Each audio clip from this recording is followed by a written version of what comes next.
This is another edition of the Heel to the Face podcast. I'm Jared. I'm Brandon. And a lot happening in the world of professional wrestling this week. Very unexpected. I've gotten to the point now where when you send me releases from WWE, I used to think they were jokes, but unfortunately, no longer. No, I can't believe it. Bray Wyatt. Oof. We're going to talk that and so much more as the road to SummerSlam continues, as we are officially now in August. And the Heel to the Face podcast starts right now. Fans celebrate with me from Rome to Rochester. Bad luck seems to be my middle name. They might as well tag me up with my buddy from Syracuse. So we're here for another edition of the Heel to the Face podcast. I'm joined with Brandon. As always, make sure to follow the show at Heel to the Face on social media. That's where you will find our latest editions of the show and links for us on Spotify, YouTube, iHeartRadio, Apple, what have you, as we are officially Everywhere. Now in August, and we'll start where essentially the show starts, because every single week we end the show, and unless we know we're going to cover a pay-per-view, we don't know what we're going to talk about next week. We got to wait for it to happen. Yes. So let's start where essentially the week started, and that's all of a sudden like, oh, well, I know where we're going next week, and then it snowballs to a few topics, but we obviously start with Brandon sending me a text for a release, and here's the thing. With social media, and we talked about this in the teaser, I just feel like there's so many kids out there. There's so many 15-year-olds, 10-year-olds who have social media, Instagram, Twitter, and I don't know why, but they just they create the most stupid, boring things. I can't tell you how many times I've seen Vince McMahon is all elite or some nonsense. Some really stupid like, stuff. Yeah. Did you see the WWE release the WWE Universe? They're not allowed to go to shows no more because they chant CM Punk too much. Like, just nonsense. Yeah. Oh, so God. I'm used to actually clicking on links, going to WWE itself. So when Brandon sent me right after it happened that Bray Wyatt was released, I was like, you know, let me actually click this one on. Let's see where this actually came from, because this seems a little silly here. Oh, it's absolutely insane. When I got the alert when it said Bray Wyatt has been released, I'm like, whoa, what is WWE doing? Like, you're letting one of the most creative minds in the business he's essentially, I think he's going to AEW. That's where I think he's going. But I mean, that's crazy. To be honest with you, it's hard for me to say where he's going, because I mean, fantasy book it. He comes in and he takes over the Dark Order. I mean, yes. How awesome would that be? I guess before we can think about where he's going, though, you got to take over the gravity of like what happened, essentially. It's kind of like when somebody passes away unexpectedly. You know, like I don't think on September the 12th, 2001, people were like, so here's what we're going to build here. And you know what I mean? It was like, whoa, what just happened here? And it's like that with Bray Wyatt. He was just cleared to return a few days before his release. And all I can think about is what a huge character. I mean, this isn't like, you know, there's been characters before that I think have been big, but I guess even Braun Strowman wasn't as surprising. And that was quite surprising. Yeah, it was. I mean, that was surprising to an extent. Like, you knew something was up when he wasn't getting booked the right way. So you kind of figured that. But you know he's a big deal. But I guess my thing too with Bray Wyatt is you're in the middle of a storyline with Bray Wyatt, essentially. Yeah. Because that's how big Bray Wyatt is. Bray Wyatt is kind of like the new modern day Undertaker, where even when Bray Wyatt isn't there, he's always underneath the storyline somewhere. Alexa Bliss, for example, is a way for him to be still there without being there. Yeah, so it worked. It worked. I was more or less waiting to see what they had in store for him.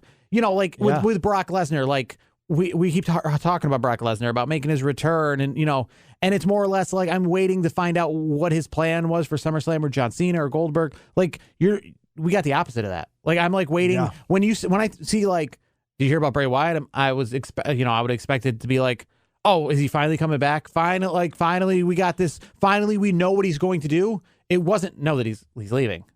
Yeah, it was really odd because like 2 days before that, I saw something on social media where I think he was at a restaurant or a fast food joint. He's taking a picture with somebody. He looked like he was in good spirits, and then like less than 48 hours later, you get that note on WWE's Twitter that he's gone.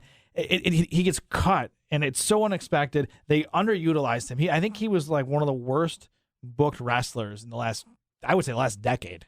And the thing is, as I kind of just was saying a second ago about in the middle of a storyline, but he's in the middle of a storyline, and we talk about what a horrible booked wrestler it is, but it's, I think, because originally they had plans for something bigger, and it stinks that we won't ever get to that. You know, it'd be like the whole Kurt Hawkins thing of him losing 100 matches in a row to get to a point, and then him being fired before that, and you're like, what? We didn't get to the payoff. Yeah, we want the payoff. Yeah. This has been such a long payoff with Bray Wyatt, going back to, I mean, probably even maybe before Randy Orton, to the point that I thought WrestleMania, this is how big this guy is. They used just as like a blip of the storyline. Like he returned at WrestleMania just to leave again and build up to something like even bigger than this, like even bigger than WrestleMania. Like, because that was the whole deal. Like he laughed, Alexa Bliss came out and was like, you know, with Bray Wyatt, and she started bleeding the black from her forehead, and you're like, oh, now we're going to have like Alexa Bliss on Raw every week, essentially as a representation of Bray Wyatt to this huge return of Bray Wyatt. Like, what do they have in store for him? Is he going to be the leader of this huge faction? They got Alexa Bliss out of the women's division, essentially, to be the spokesman for Bray Wyatt while he's gone, so we don't forget about him like we would, but, you know, just in case, like, he's always there. Like, that's how big of a storyline this was. That even though he's not there, that's how big. It's like Brock Lesnar. Even with Brock Lesnar not being there, we're like, when Brock Lesnar returns, do you think he's going to be the champion for 6 months or 12 months? Like, it's like a kind of like a foregone that he's going to return. Yeah, you would think. I mean, that's how I felt. So with Bray Wyatt being gone, like, it's just such a shocker. The only thing I can kind of think of or hope for is that this was maybe a mutual release. I don't think it was. I do think there were some tensions building from what I've read and seen and heard.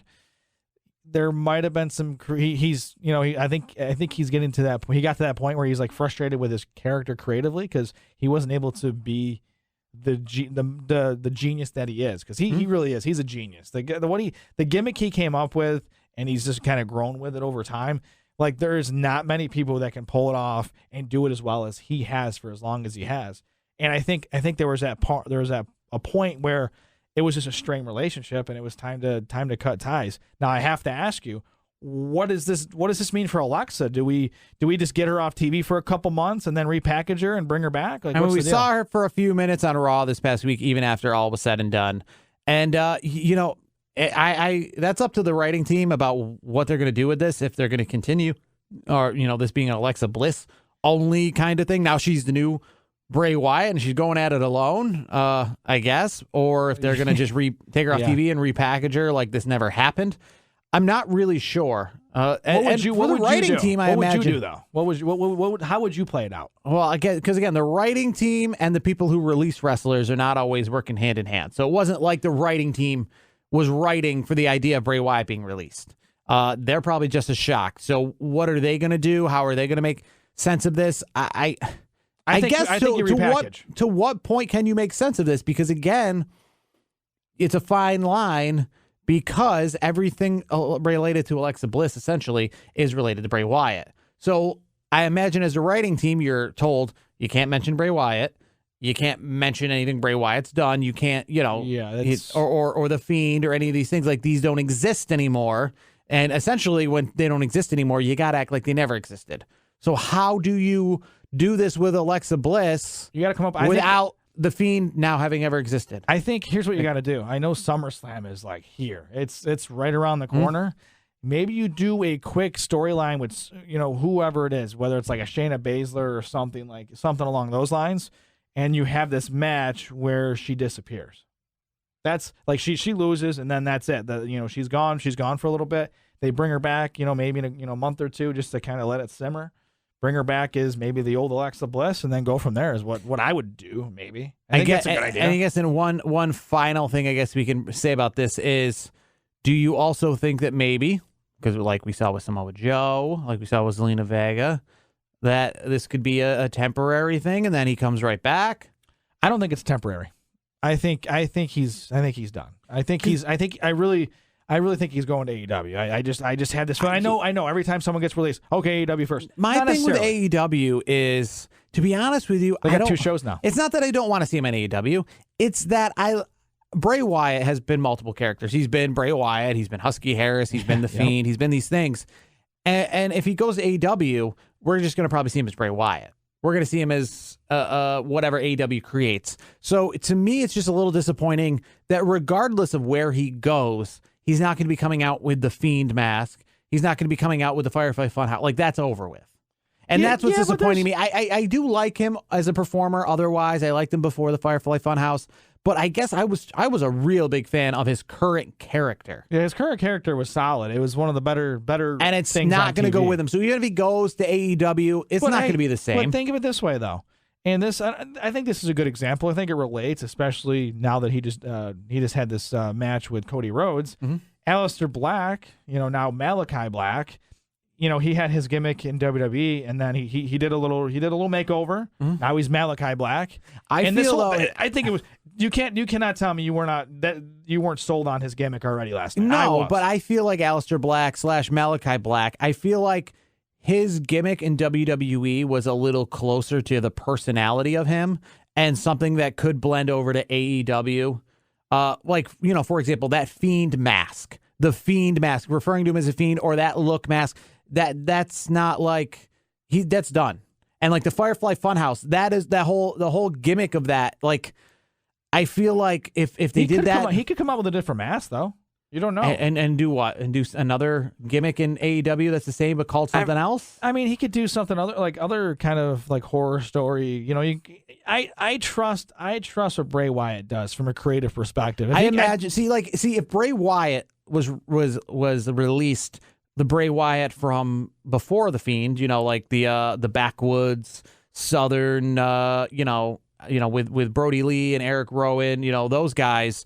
That one can be repackaged because, again, he was himself kind of similarly the whole time. True. So that was more like the Aleister Black, where you just put him in a different Hawaiian shirt and a different straw hat. You can blur the lines a little bit. Yes, but with like this one literally being like his character, one of his puppets is like a Vince McMahon puppet, and you know what I mean. Like, you're not gonna get that. And I don't think they're gonna redo that exact gimmick. He would come back more or less as the Bray Wyatt we saw a couple years ago. I could see it being a hybrid.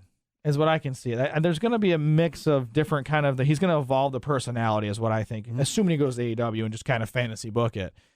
He's so creative that I'm not worried about what Bray Wyatt does next, because what he does next in the business, I assume, of course, is going to be money. I think he's such a creative guy, and Tony Khan is very. He allows creative to do. He lets them do their thing. Which we'll talk about. Something kind of backfired, this week, but overall it's worked out pretty well. And people are seems like the people are happier to be in AEW because of the freedoms they have. So I think we'll talk about that backfiring for AEW and Tony Khan.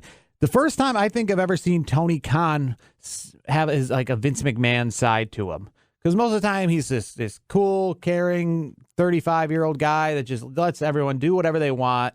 And now he lets him. He's the big money hat. He runs the show. And but at the same time, even he's when cool something doesn't go right, he kind of just glosses over and, hey, that's the business. What do you expect? Things don't always go the way you don't see. I guess the angry Tony Khan. Yeah. And apparently this time around there was some angry Tony Khan. He said it's angry when, and you've worked in this business before, where not the wrestling business, but where your boss goes, from now on, I'm going to do this firsthand.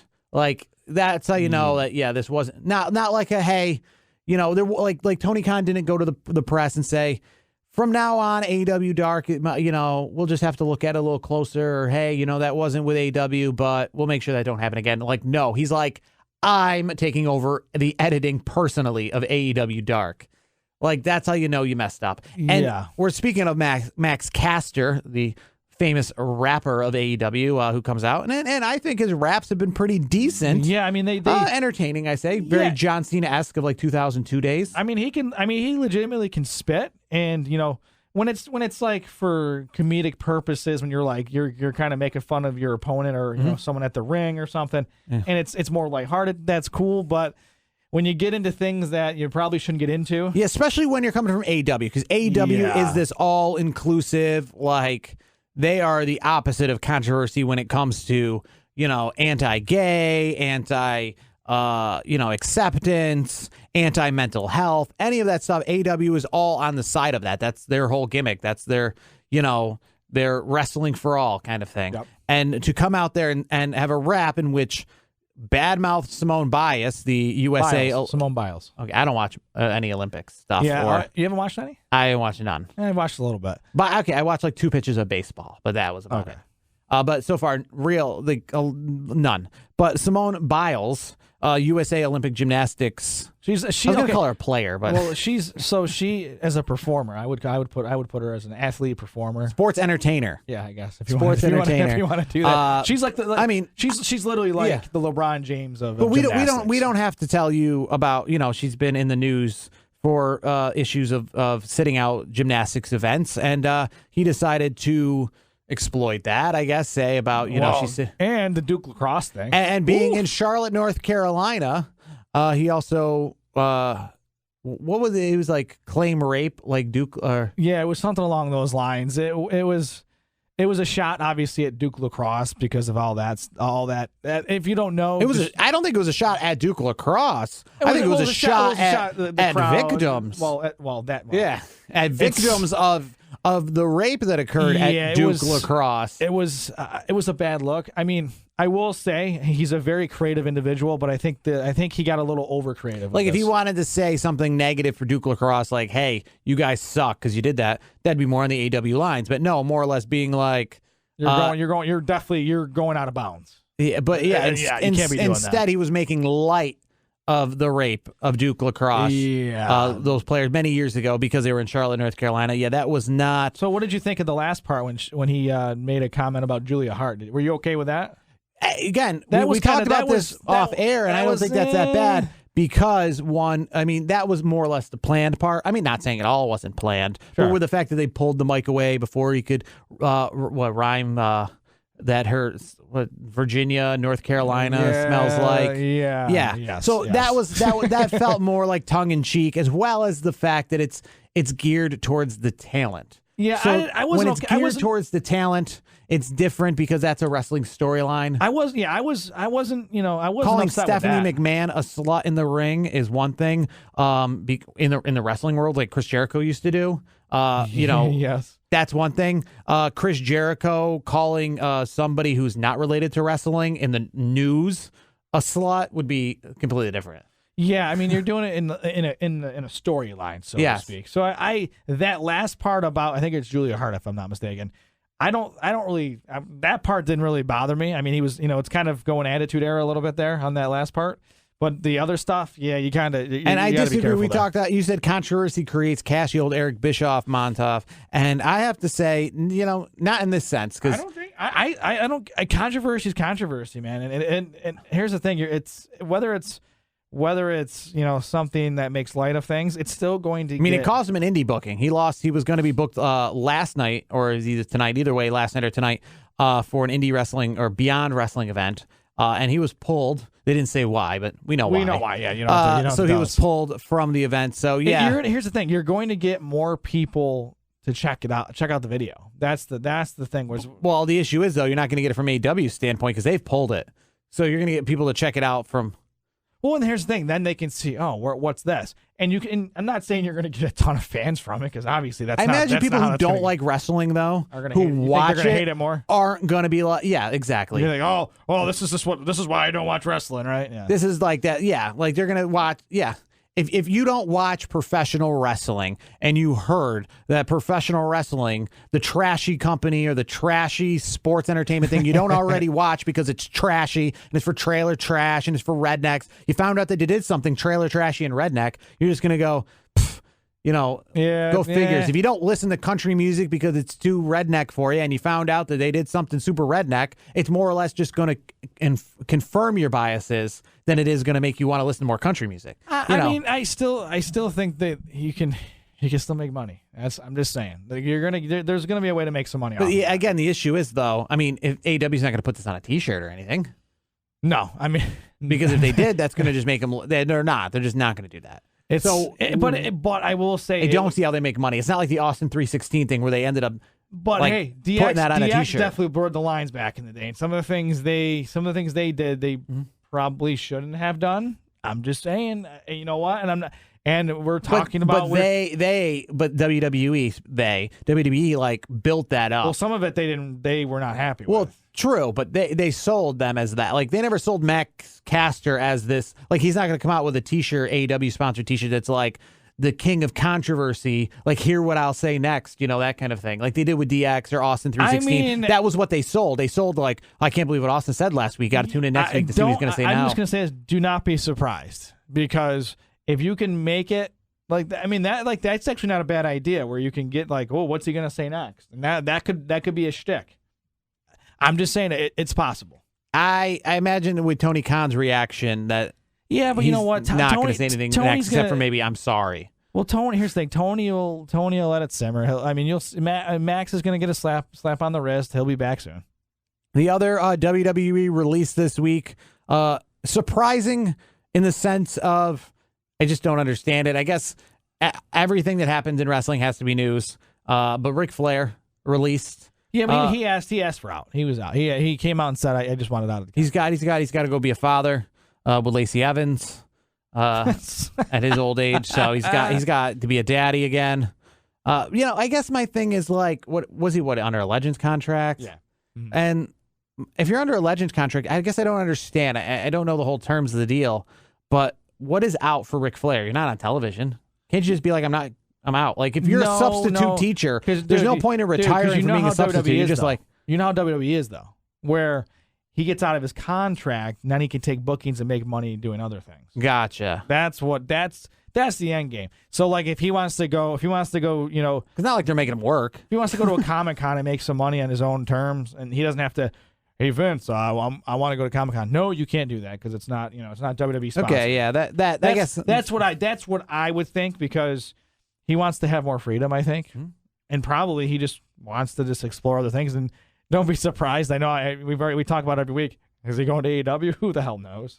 I mean, it wouldn't surprise me. I thought you were going to say he's going to be in the ring again wrestling. No. Don't even say no to that. Nothing surprised me with Ric Flair. No, not Ric Flair. No way. No way.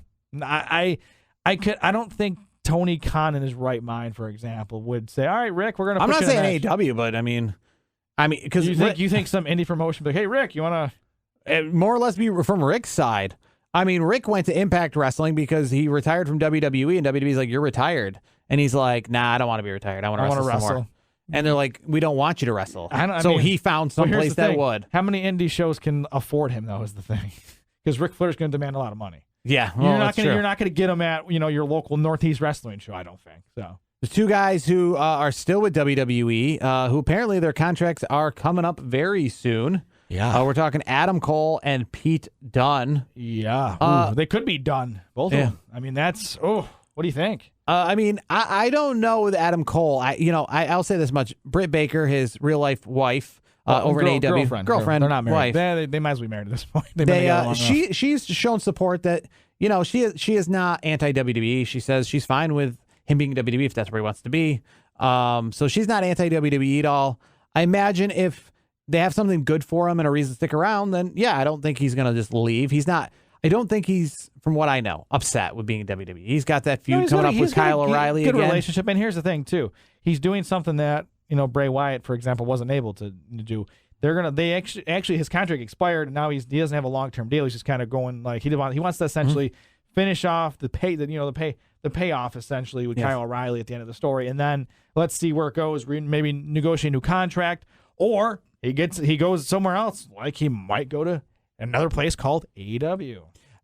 I guess to me after the match with Kyle O'Reilly, I see it being mutual. If he stays, it's because they've got something good for him, and he wants to stay for that, whatever they got good for him. If he doesn't stay, it's because they don't have anything good for him. I don't feel it being like he wants to stay, but they won't let him leave, or any of that nonsense, or like no, I don't think. Or like he wants to stay, but they don't got anything for him, or he wants to leave and they will let him. Well, here's the thing: from other accounts, though, he's already declined a few offers though from WWE. So like, what are we doing?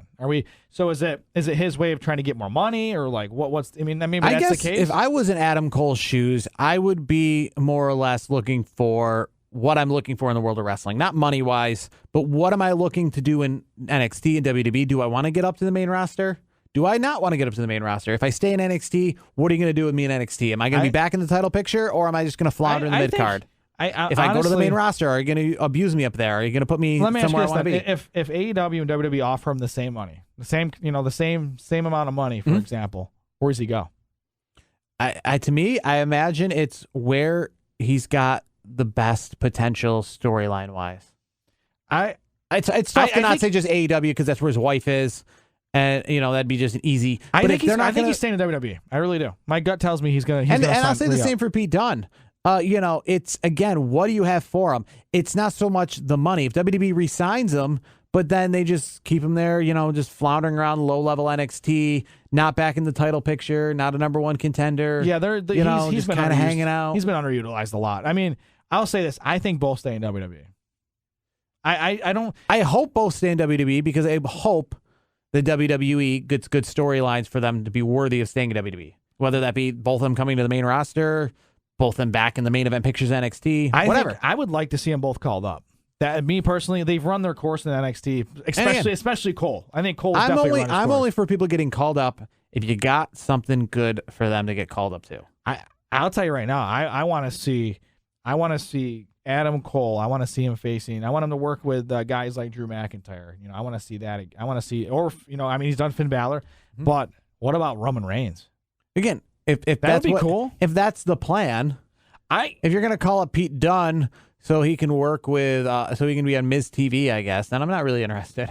No, you're right. It does come down to storyline for sure. If you have him in the 24 title picture with Reginald doing his flips, Yeah, it's going to be interesting. I think maybe I'm more hopeful that they both stay in WWE because not everybody can go to AEW and be on TV. There's only so much TV time every week. Yeah, and that's the thing. AEW used to be this great place that everyone wanted to go to, and it still is a place where a lot of people want to go. Sure. The problem is the further behind you are to go, the less appealing it is because like when the first couple guys went over, they were right to the main event picture because there wasn't so many of them. But now the more that come over, now you're just going to find yourself in the same spot you were in WWE.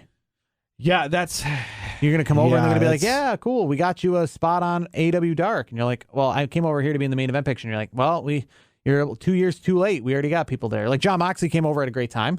And John Moxley's been flourishing while he's been there. Yeah, I'll tell you right now, John Moxley, Chris Jericho. Mm-hmm. Those boys they've done pretty well. I kind of feel like FTR though. Yeah, I was going to say them.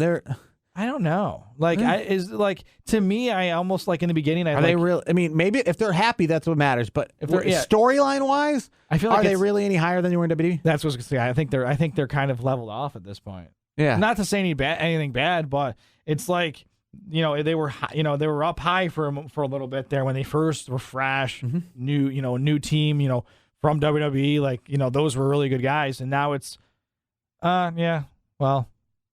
They're just almost there, I feel like. So that's how it was when they were the revival in WWE. So it's like, so what have we really gained? And I would say again, I think what tips the scales, the money portion, sure, but I think the freedom as well. Because I want to say, I think it's not Cash, Dax. I think Dax has a young kid. I think he's got a young family, so I think he wants to be more free with work his bookings and then be home with his family. So I think that's good for him, right? Yeah, and again, I guess the benefit of leaving WWE is obviously that if you are someone who likes to work and you want to make your money, you can do so because there's lots of avenues. I went to a show on Saturday night. There was a ton of guys there from I don't want to say a ton, but a decent amount of guys from Ring of Honor and AEW Dark. What now? Maybe I'll bring this across to you. Is AEW Dark isn't just AEW talent. It is pretty much just like guys they can bring in because I went to this indie show this past weekend in Rome, New York. Kind of fun. I get out of the hospital around noon because I was there for about 24 hours. I thought I was going to leave. I had a surgery on Friday. I thought I was going to leave at night. Horrible pain. I spent the night voluntarily because I was like, I'm not leaving here. I leave at noon, and by 4:45, I'm in the back of a car on my way to an indie wrestling show. But that's Jared for everybody. That's all. I'm not surprised. But a lot of the guys that were the mainstays of this company, they weren't like the big draws they brought in, but they all were like advertising that a good chunk of them have been on AEW Dark. and they're not AEW talent. No, they just kind of were enhancement talent. Yeah, well, I don't even know because they've been in like local tag talent. matches and stuff. Because enhancement talent to me says like you were on the main show to like get a guy over, but a lot of times they were in even matches. It'd be like these two guys fought each other on AEW Dark. Britt Baker back in the day was enhancement talent. You know, that's what she did say. Yeah, she helped push. I don't know. Jax. I don't want to say they were enhancement talent because I feel like they fought equal competitors. Like some of them even got a win on AEW Dark. That kind of, no, this isn't like they just showed up on AEW Dark to make Brian Cage look stronger. I'm not gonna lie. I don't watch a lot of AEW Dark. I feel like it's kind of like a tryout. It's not. So let me ask you this: how was the show though? Did you enjoy yourself? Yeah, it was a decent show. I will say, the main draw, I guess, for the show, ex WWE guy was Justin Credible. Wow, and I will say that no offense to Justin Credible, because I do not know his personal life. I do not know the injuries he has suffered. But he is not. So Father Time hasn't treated him well. Is that what you're saying? He is not somebody who has. No, it's so strange because he was never a big guy. No. He wasn't. He was never a body guy. He's a bigger guy, and it's a bigger guy in the extent of it's not like I said. It's not like because he never was a bigger guy. He's a bigger guy in the sense that some of the moves he was doing, were very reminiscent of, when you see that wrestler that just is brought in for the gimmick to lay the leg drop Hulk Hogan one more time, and it looks like Fabulous Moolah laying the leg drop kind of thing. Getting a 3 centimeters off the ground. Yeah, there was kind of not actually in a match. I guess that's the thing. Gotcha. Used more or less like I'm gonna wrestle the match, and then at the end you're gonna hit him. It was like a tag match.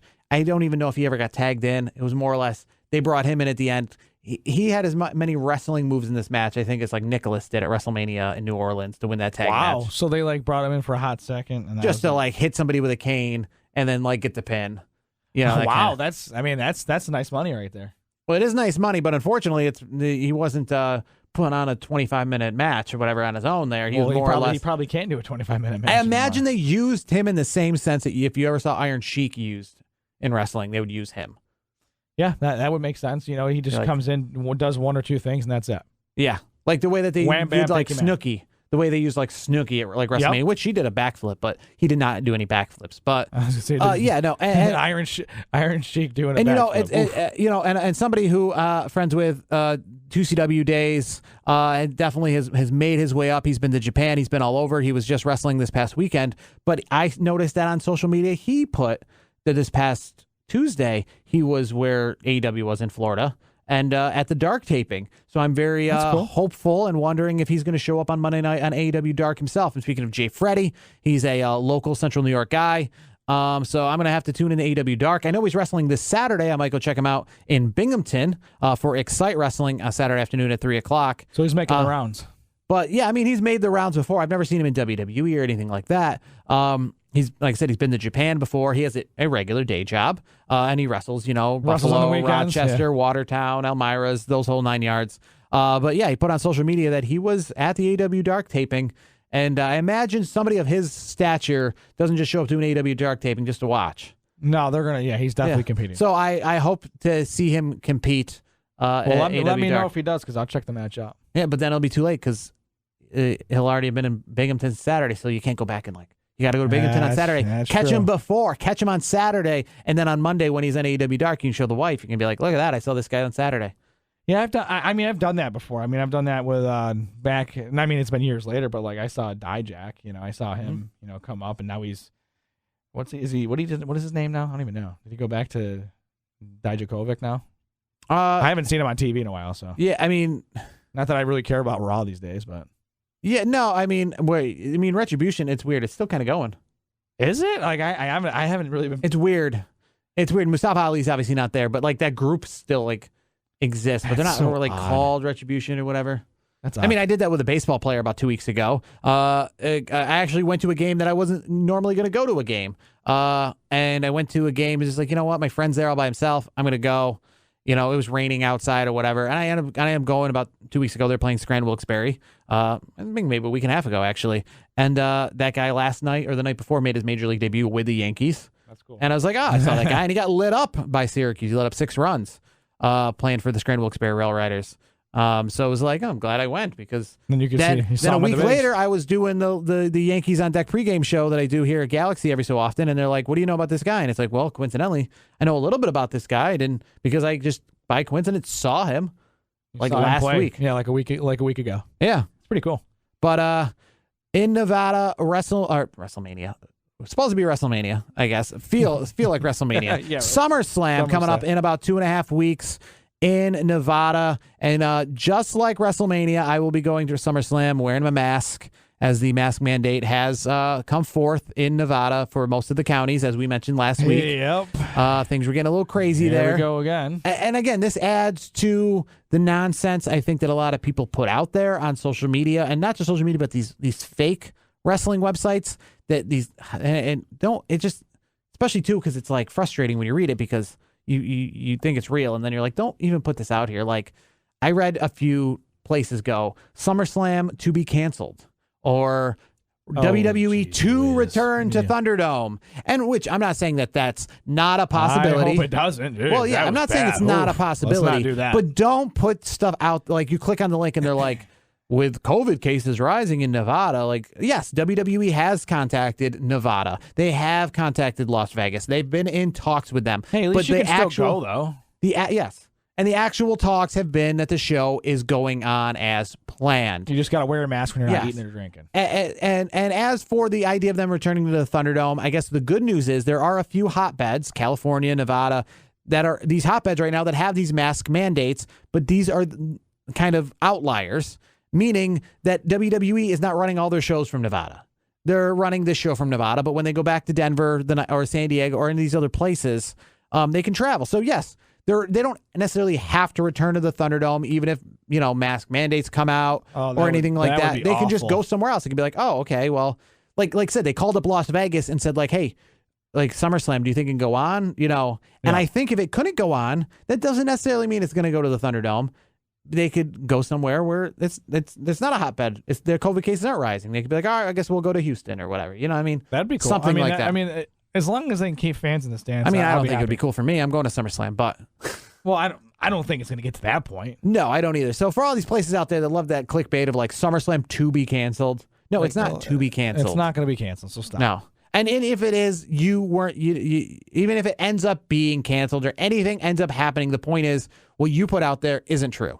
No, 100%. You're just making stuff up. WWE is going to return to the Thunderdome. No, WWE could return to the Thunderdome. It's not a definite. Yeah, it is a possibility. Anything's a possibility, but don't put a headline WWE to return to the Thunderdome when that's not going to happen. It's just very misleading. If you follow anything on Twitter, I will say follow WrestleVotes. They're the one that I don't know how, but they seem to be the most insider tied. The ones that get everything pretty close to the cuff, pretty close to right. Other than WrestleVotes, I don't really like, and Dave Meltzer, I guess. Oh yeah, I don't follow Dave Meltzer. That's. But I mean, like, super WWE fan. I'm not listening to what you're saying. I'm just saying that. I mean, unless it is also backed up by a link from WWE. You know, who's a good follow is Bischoff. Eric Bischoff's a good follow. Again, he's real. Like. That's what I'm saying. Like outside of hearing it from WWE themselves. If they ain't legit, then I'm not gonna pay them any due. If I don't know who you are and I've never seen your work or know that you've been in the business and you know people and you got the inside track on things, then what you say really doesn't give a lick. I could give two shits. Yes, like I said, out on Twitter, that WrestleVotes, everything that they've said has been pretty spot on. And the thing is too, and they never say anything is definite. They always, even when it could or it might happen. Yeah, they said like they're leaning this way or something like that, which is true, which is good for somebody who actually is in the business to have information, but still be like, listen, I have information, but I don't have I don't have the final information. Yeah, there's like a person who works in the company told me this is better than somebody who doesn't even know somebody who worked in the company who's like, it's going to go down like this. No. Yeah, no. And actually, one last thing I wanted to talk about was, so CM Punk, Daniel Bryan, I mean, there was Chris Jericho, he's really pushing for CM Punk. So, I think he's signed, right? Are we going with that or? Yeah, I mean, same thing with Daniel Bryan. Are we going to say that as well, that they're both AEW talent now, that it just hasn't been made official to the public? I would probably say yes. I think so. But actually, but we should have talked about this earlier, but I guess we can finish now. we're talking about, people, CM Punk, and thinking about the CM Punk chants this past weekend Raw, which weren't anything crazy or wild as people were expecting.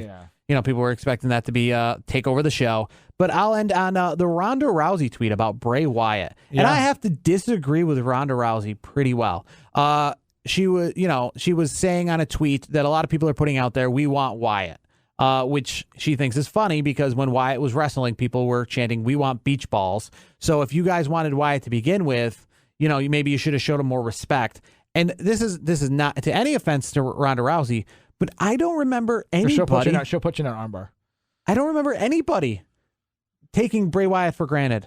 I mean, at least in the Fiend character, I don't remember anyone chanting "boring" or "we want beach balls" during a Fiend Bray Wyatt match. I think what some of the stuff she's saying is, I would say it's kind of valid. Braun Strowman, yeah, I remember times where people were surprised Braun Strowman got fired or released, and people were like, "Oh, they should have not released him." But I remember people talking to me like, "We're sick of Braun Strowman." Yeah, but you know how wrestling him. fans are, though. But Wrestling fans are like the worst. Bray Wyatt was hot, and I think that the whole time since he's returned at SummerSlam 2019, I don't want to say anyone's had anything bad to say. I mean, they might have been upset with how they've booked him or anything like that, but everybody's been pretty happy to see Bray Wyatt. And pretty excited. I don't remember anybody chanting "we want beach balls" during any of his matches since 2019. Here's the thing: it wouldn't surprise me if they did, because wrestling fans. Let's be honest, we are wrestling fans, and I'll just call it out. I call it as I see it.